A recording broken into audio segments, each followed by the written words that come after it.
उत्तराखंड में हिमालय पर्वत की गोद में केदारनाथ मंदिर 12 ज्योतिर्लिंगों में सम्मिलित होने के साथ साथ 4 धाम और पंच केदार में से भी एक है। यहाँ के मुश्किल मौसम के कारण यह मंदिर अप्रैल से नवंबर महीने के बीच ही खुलता है। कत्यूरी शैली में बने पत्थरों के इस मंदिर के बारे में कहा जाता है कि इसका निर्माण पांडव वंश के राजा जन्मेजय ने कराया था। यहाँ स्थित स्वयंभू शिवलिंग अति प्राचीन है। कहा जाता है कि 8वीं शताब्दी में आदि शंकराचार्य ने इस मंदिर का जीर्णोद्धार कराया था।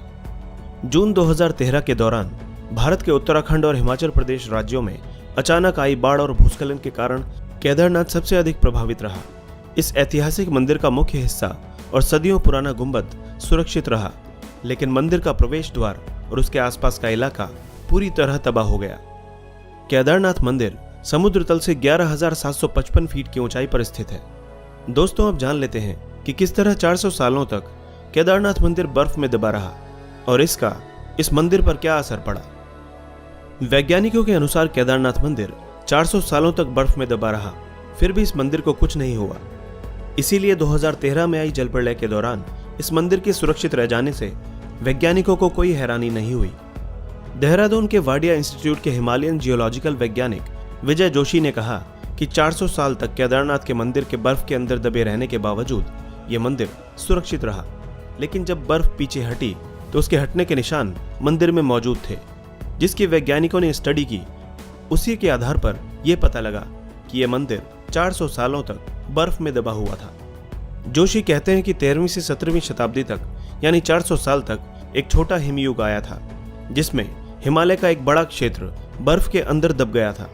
पहले माना जाता था कि मंदिर ग्लेशियर के अंदर है, लेकिन रिसर्च से पता चला कि यह मंदिर ग्लेशियर के अंदर नहीं बल्कि बर्फ में ही दबा हुआ था।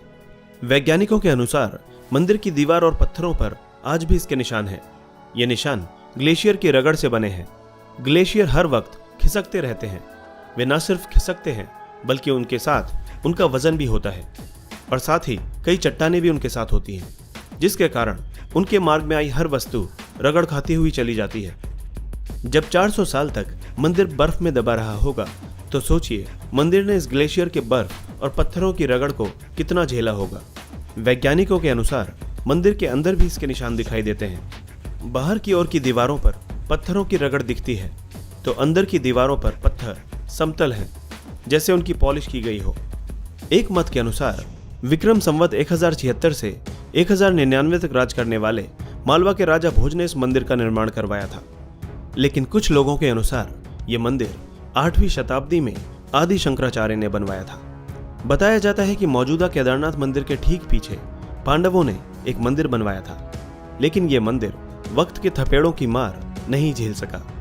वैसे गढ़वाल विकास निगम के अनुसार भी मौजूदा मंदिर 8वीं शताब्दी में आदि शंकराचार्य ने बनवाया था, यानी छोटे हिमयुग के दौरान, जो कि 13वीं शताब्दी में शुरू हुआ था। उससे पहले ही यह मंदिर बन चुका था। वाडिया इंस्टीट्यूट के वैज्ञानिकों ने केदारनाथ इलाके की लाइकोनोमेट्री डेटिंग भी की।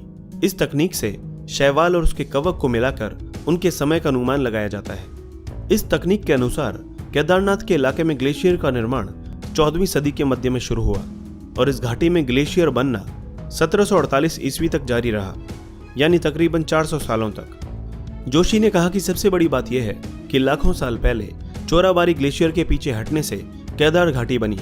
जब ग्लेशियर पीछे हटते हैं तो वे रोड रोलर की तरह अपने नीचे की सारी चट्टानों को पीस देते हैं और साथ में बड़ी बड़ी चट्टानों के टुकड़े छोड़ जाते हैं। जोशी कहते हैं कि ऐसी जगह पर मंदिर बनाना इंजीनियरिंग का एक अद्भुत नमूना है।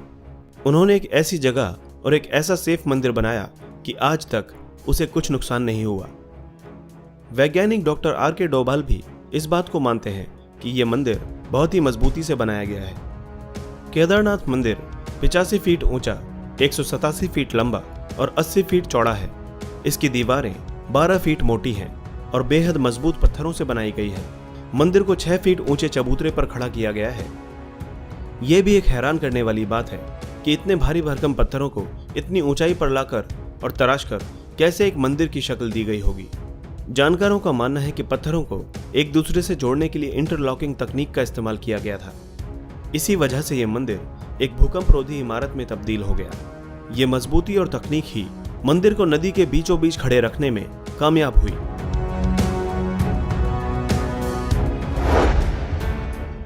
दोस्तों, इसी तरह की इंटरेस्टिंग और इन्फॉर्मेटिव वीडियोस देखने के लिए हमारे चैनल हिस्टोरिक हिंदी को आज ही सब्सक्राइब करें और बेल आइकन को दबाना ना भूलें।